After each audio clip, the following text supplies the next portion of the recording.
Pascal's family was literally listed as enemies of the state. Okay, everybody calm down, please. Let's just not overreact. Oh my god, is that real?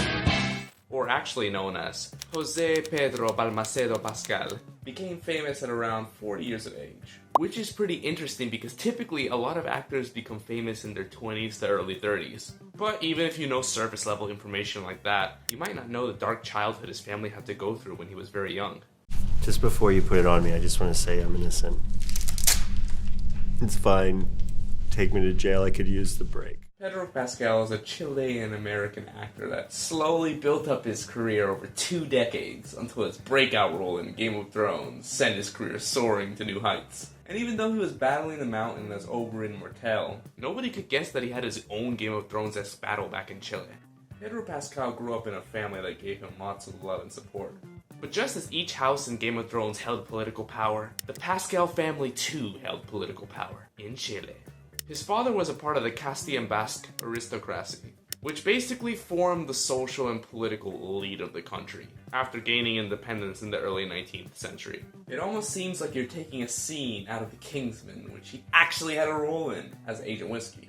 But not to get sidetracked. His mother, Veronica Pascal Lloreta, was cousins with Andrés Pascal Aende, who, on paper, doesn't seem too significant, except for the fact that he was the nephew of Salvador Allende, who was the socialist Chilean president. Oh, what a real-life Oberyn this Pedro is. In regards to Pascal Aende, an early leader of the movement of the revolutionary left, which is basically a militant far-left organization. However, the true Game of Thrones moment should occur in a way that would change the Allende family forever. The democratically elected government of Salvador Allende was overthrown by General Augusto Pinochet, leading to the country becoming a military dictatorship. Both of Pedro Pascal's parents were listed as enemies of the state by the Pinochet regime and forced to flee. Somehow I feel like this is transitioning to like a storyline out of Narcos. Javier Peña, who was investigating Pablo Escobar as an agent of the US. They may look the same, it's physically possible. Jokes aside, family eventually fled Chile when he was about 9 months old, after seeking refuge in the Venezuelan embassy in Santiago for 6 months. But they needed a place to call home. Just like his massive commercial success in The Last of Us as Joel Miller. Ta-da! Nice knife.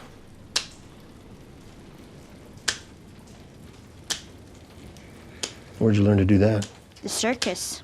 This man is literally living a movie. So Denmark was like, yes cutie, you and your family can stay with us. Until they decided to come to big ol' Texas, big ol' America. I'm sorry, I just find it funny that Pedro Pascal literally looks like the epitome of what you would see from someone who is from San Antonio, Texas. Just look at him, he was born for this place. Ironically, he was bullied for not being born from this place, so I didn't fit in. And it was pretty lonely. The way that I was occupying my time, I started reading plays and renting the classics. That brings a tear to my eye. I mean, who could bully a face like this? Come on now. Regardless, after living in San Antonio, Texas, for a while, he transitioned over to Orange County, California.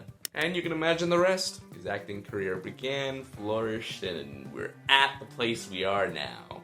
But, did he and his family ever have a chance to go back to what they left behind? Actually, yeah. When he was 8, his family was able to go back to Chile and visit his 34 cousins. Damn, they made him like rabbits down there. When he was 20-ish, his parents would move back to Chile to raise his 2 younger siblings. And thus, the happy ending does come round. Talk about a superhero in the making. Come on, I had to do it, you know. At this point, where would I be if I didn't grab every single low-hanging fruit that appeared in front of me? Speaking of low-hanging fruit, if Pedro Pascal's real-life parallels to shows have been intriguing to you, then you'll definitely be interested in how Andrew Garfield stole the role of Spider-Man from the likes of Zac Efron, Robert Pattinson, and Daniel Radcliffe. And I'll leave that video right here. But daddy is a state of mind, you know what I'm saying? I'm your daddy.